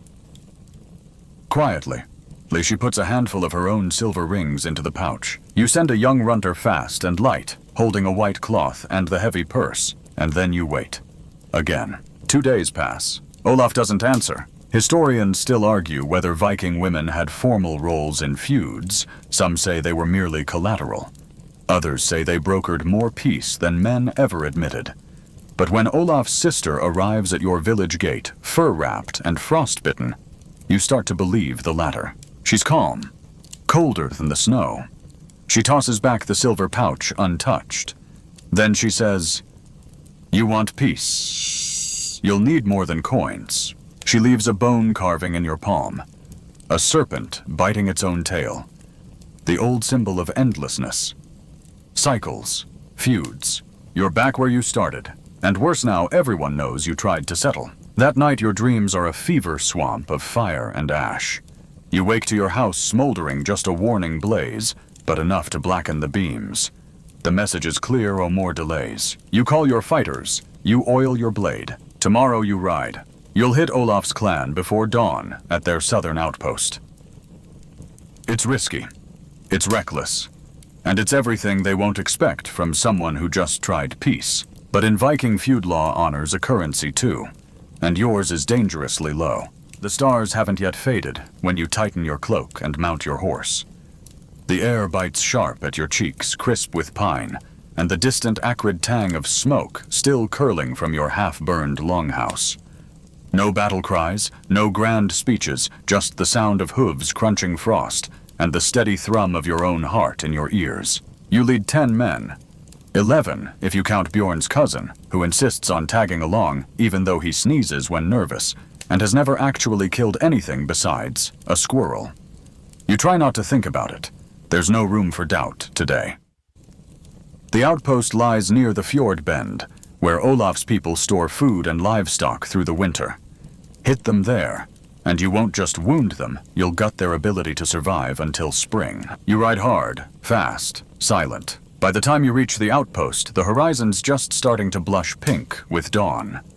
A thin mist rises off the earth, giving everything a strange, otherworldly shimmer. It's almost beautiful until you see the sentries. Just 2 of them, young, half asleep, leaning on their spears like they hate their job. You don't give them a chance to regret it. Your arrow takes one in the neck. Bjorn leaps off his horse to gut the other. Quick, clean, quiet. And then the chaos begins. You storm the outpost like a storm surge. Doors kicked in, torches hurled onto thatched roofs, animals screeching and scattering. Olaf's people scramble like startled ants, most still in their sleeping tunics. You find a man with a braided beard, screaming orders. Try to take him alive, but it's a blur of steel, and he goes down hard, bleeding into the snow. Your blade catches on something bonewood. You don't stop to check. Then a horn blows, not yours, and suddenly the trap becomes clear. This wasn't their main outpost, it was bait. You whirl around just in time to see a second wave cresting over the nearby ridge. 20 men, maybe more. At their center rides someone you recognize instantly.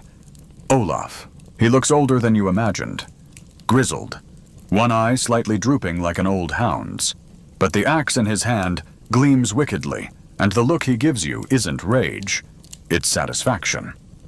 The kind a fisherman gets when the net pulls tight. Your men panic. Some scatter. One falls before he even finishes turning. You bark orders, rally what's left. Fall back to the tree line. The fighting gets messy, loud, personal. You lose Bjorn somewhere in the confusion. You think you see his cousin get tackled by 2 men, his yelps muffled fast. You don't have time to confirm. You barely make it to the woods yourself, your shoulder nicked and your ribs bruised from a glancing axe blow. It's not a victory, not even close, but it's not your end either. You limp your way to a narrow cave you'd mapped weeks earlier. Safe for now. Inside, you count survivors. 5 of you. Muddy, breathless, hollow-eyed. No one says it, but everyone's thinking the same thing. This just got much worse. And here's the maddening twist under Viking feud laws. What Olaf did was totally fine. There's no rules of engagement. No Geneva Convention for berserkers. Ambushes. Fair game. Targeting livestock expected. Using hostages as bargaining chips happens all the time. The law doesn't protect you from the bloodshed. It just keeps score. Historians still argue whether this legal chaos was intentional or just an accidental byproduct of an honor-based society. Some believe it kept the warrior class constantly sharpening their blades and instincts. Others think it was a pressure valve, A way to let clans self-regulate through grudges rather than kings. You're leaning toward the pressure valve theory. Right now, it feels like your whole existence is hissing steam. And then to top it off, a messenger arrives. You almost skewer him on sight, but he holds up a carved rune stick of formal summons. Olaf wants to meet. A parley. Neutral ground. No weapons. You'd laugh if it didn't feel like a trap wrapped in a riddle, tied with a neat bow of sarcasm. But what choice do you have? You send word back you'll come. That night you don't sleep. You just stare into the embers of a tiny cave fire, wondering what Olaf wants, and how you'll walk into his presence without immediately leaping for his throat. Probably not with Squirrel Boy. You'll need backup you can trust. The cave smells like wet fur and damp fear. You try not to think about it. The parley site is a bare patch of windswept rock at the edge of the fjord, halfway between your territory and Olaf's. A few scraggly trees claw at the sky, stunted and bowed from years of salt-laced wind. No buildings, no shelter, just open space and the unspoken agreement nobody draws steel today. At least not first. You approach with just 2 men. One is Eric's stoic, dependable, missing 2 fingers, but sharp as a wolf's eye. The other is Sten, who swears he's good luck even though he once fell into a latrine during a raid and emerged with pink eye. You need levity. You bring Sten. Olaf's already there, perched on a boulder like some kind of grim sea spirit. He nods. No smile. His men hang back, eyes locked on yours like they're daring you to sneeze wrong. You sit. He speaks first. You burned a goat barn, he says flatly. You killed my uncle, you reply. He shrugs. He owed blood. Your cousin started it. You both know the truth is murky.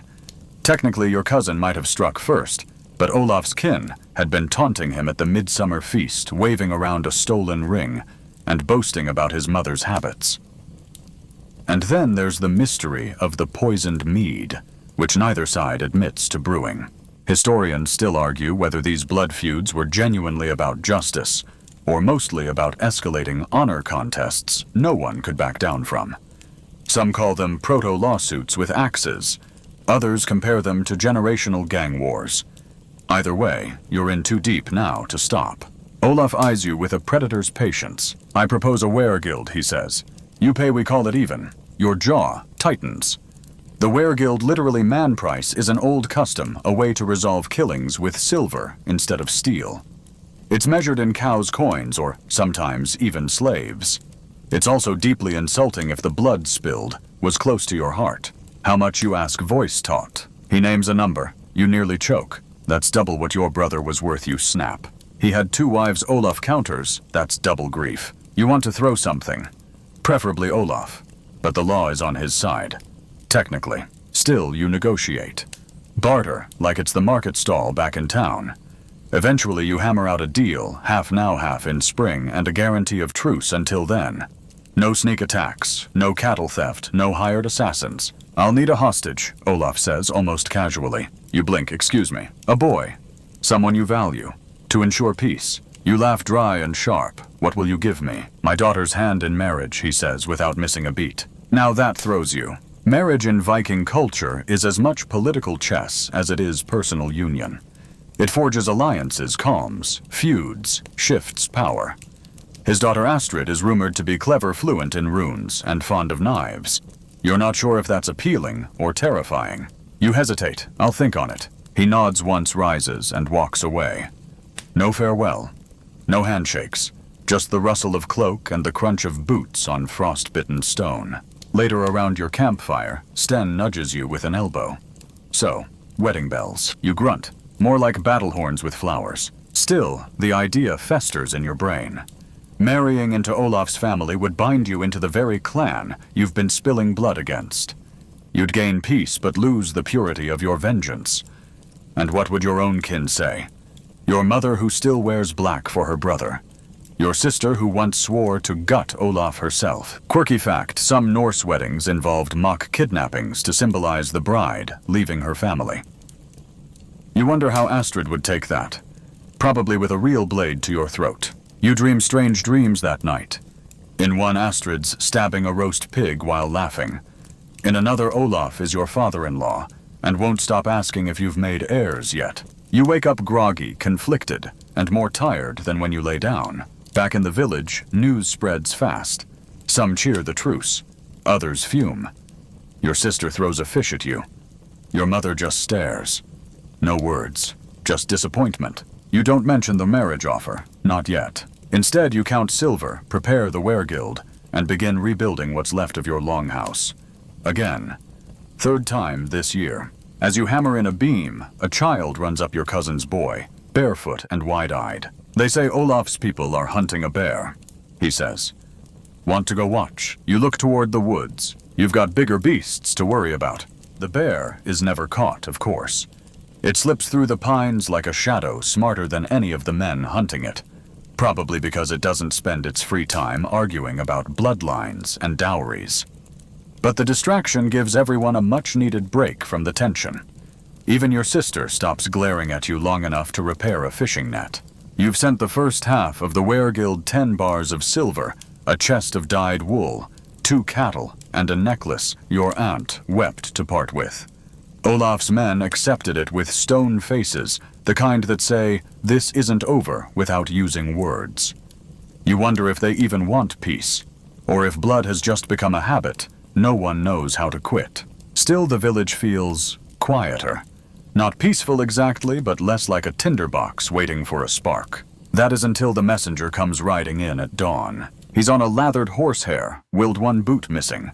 He nearly falls off in the square and croaks out a single sentence. Olaf's nephew has been killed. You freeze mid-bite of dried fish. A half-dozen eyes whip toward you. Your mouth tastes like ash. You didn't do it. You know you didn't. But truth has never mattered much in these things. Eric grabs your arm. Say nothing yet. Too late. Half the village is already murmuring. People remember that your cousin swore revenge after Olaf insulted his sheep count.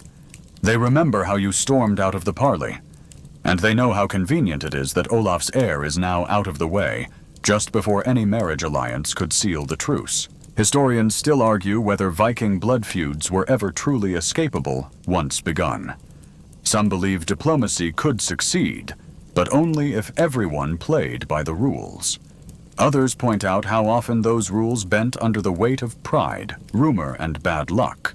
Like now, you ride to Olaf's village under a white flag, again. This time no one meets you at the parley stone. You wait, and wait. When Olaf finally appears, he's flanked by warriors in full mail. He doesn't sit. You lied, he says simply. I didn't, you reply equally flat. Then you've lost control of your kin. Probably true.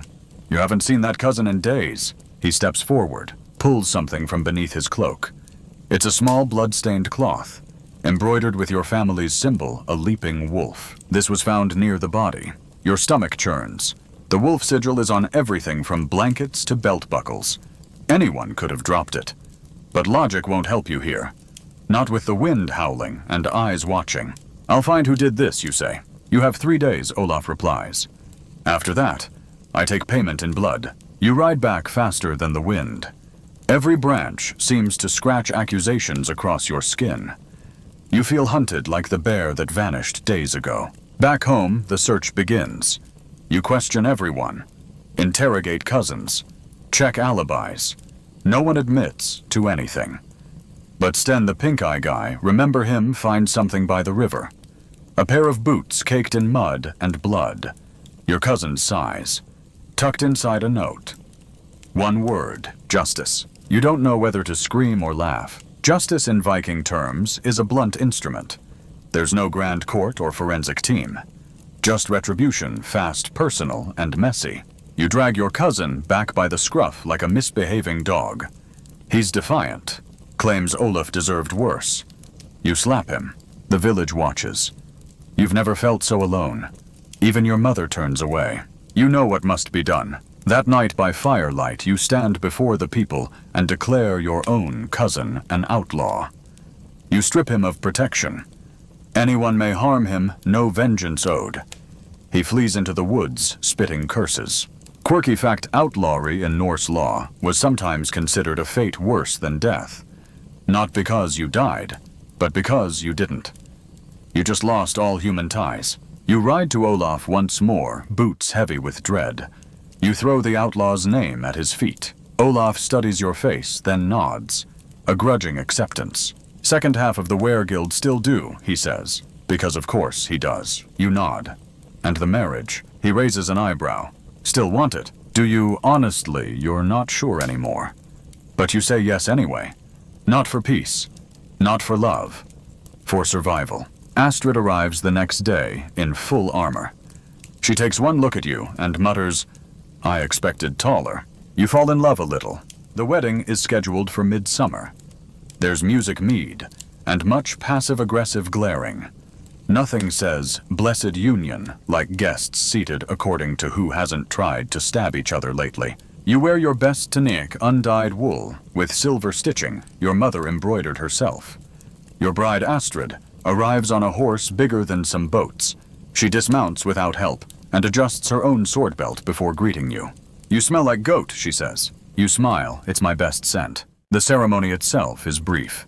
A priest of Thor mumbles the rites while standing on a rock. Rings are exchanged. Hands are bound with cloth dyed in both family colors. You're pronounced married. Then comes the feast, which lasts 2 days and features a roasted boar stuffed with apples, 3 brawls, one of which involved someone being thrown into a pickle barrel, a skald reciting a saga that somehow included both your grandfathers, a frost giant, and a talking squirrel. The elders call it a successful peace weaving. You call it not being murdered this week, which feels like the real win. And yes, peace weaving is a thing. Marriages were one of the main ways Viking feuds ended. Usually through the women who somehow had to balance being political pawns and the actual adult in every situation. Astrid is better at this than you are. She smiles at Olaf in public, negotiates calmly with your angry aunt in private, and threatens to break your cousin's nose again when he mutters about pride. You're a little afraid of her. It's working out great, but peace in a Viking society is never permanent. One day a merchant comes down the fjord with news your other cousin, the quiet one, just insulted someone in a mead hall in Hedeby. And guess what? That someone's uncle is connected to yet another branch of Olaf's family. Of course he is, you sigh. You and Astrid ride out together this time. The village watches you go, probably placing bets. You don't wear armor. Just your cloak, your words, and the not-so-small hope that people are tired of funerals. You meet the offended uncle at a crossroads. He's old wiry and smells like onions. You try diplomacy. Astrid tries logic. The man listens. And then he laughs. Too tired to feud, he says. You marry well, boy. You blink. So that's it. For now, he shrugs. Feuds don't end. They nap. Mainstream historical fact. Viking blood feuds weren't like Western-style wars with clear endings. They ebbed and flowed, sometimes stretching across generations. A slight today might not be answered until your grandson's wedding. Justice was less about fairness and more about balance. You ride home relieved, but wary, because life under blood feud law isn't about avoiding conflict, it's about surviving it. About learning when to swing an axe, and when to offer bread. And when to send your weirdest cousin on a very long fishing trip to avoid further drama. There are moments when you forget the danger. Like when Astrid teaches you to braid rope faster. Or when your niece draws a picture of you with exaggerated muscles and no nose, because you don't need one to farm. But the quiet never lasts. One day a boat lands on the shore with strangers. One wears furs from the east. Another has a cross on his chest. You exchange names, drink a little mead, and silently assess whether their smiles hide knives. They do, but that's a tale for another night. And so you survive another season, another feud, another feast. You aren't wise or fearless or particularly tall, but you've learned the most important lesson Viking law can teach. Sometimes living is the best revenge. Now let's wind down a bit. The sounds of axes and oaths fade behind you, and the weight of iron and obligation slips gently from your shoulders. Imagine the dark Norwegian pines swaying under moonlight, the hush of a fjord lapping the shore like a lullaby. Somewhere far off, laughter crackles from a hearth, but here it's just you and the hush of peace, however fleeting. The wind carries no grudges tonight. You breathe slower. You've made it through one more day under laws written not with ink, but with bone. Let that thought drift away like mist on the water. Let your heartbeat settle. You're safe now, at least for tonight. Sweet dreams.